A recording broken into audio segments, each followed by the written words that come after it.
All right, another question. Was Judas saved? Was Judas saved? I wrote my thesis in seminary on that subject, on the subject of Judas Iscariot, because I was fascinated by him. Let me show you the several views. There are, incidentally, people who believe Judas was saved. There are many views. The first view is what's called the patriotic view, recorded in an apocryphal book entitled The Story of Joseph of Arimathea.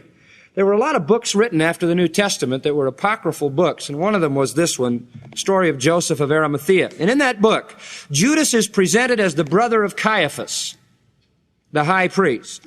He was persuaded by the Jewish leaders to become a member of Jesus' inner circle. And when he got into Jesus' inner circle as the brother of Caiaphas, he was a spy. And the reason the leaders of Israel were always giving Jesus a hard time was because there was a guy in the camp who was always telling them what was going on. He was a member of the Sicarii, which were the wild revolutionaries who were setting about to destroy Jesus. Now that view is that Judas' poor soul was a misguided patriot. The poor guy was working for the high priest. What better place for a guy to... This guy was devoted to the high priest, and surely God would see him simply as a misguided patriot.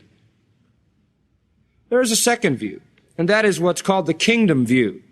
This view is the liberal view, the view of liberal theologians today, and they say that the reason Judas betrayed Jesus was because he wanted to force Jesus into a situation where he would have to set up the kingdom.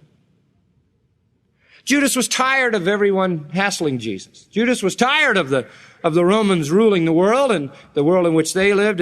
And Judas just wanted to help Jesus get the kingdom going, so he betrayed him so he could get him in a position to do what he did.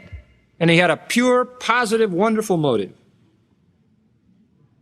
And then when the kingdom didn't happen, he went out and killed himself in terrible disappointment. But that doesn't make it. The patriotic view doesn't make it because we have absolutely no evidence. And the second view of the kingdom aspect doesn't make it because Jesus said one of you is a what?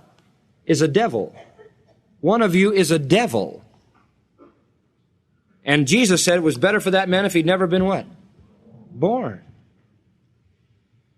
No, there was only one reason that Judas betrayed Jesus, and it was simple. It was greed. Greed. He was an ungodly, ambitious, selfish man. He could have come to Jesus, but he didn't. He is the greatest story of lost opportunity the world has ever heard.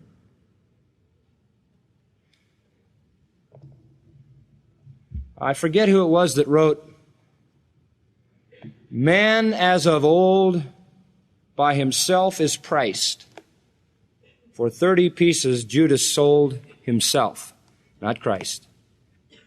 And that's right. He was a man totally dominated by greed.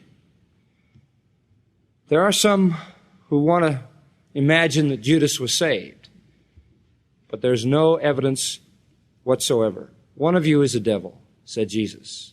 And when he died, it says he went to his what? His own place. No, I don't believe Judas was saved. He is even called the son of perdition.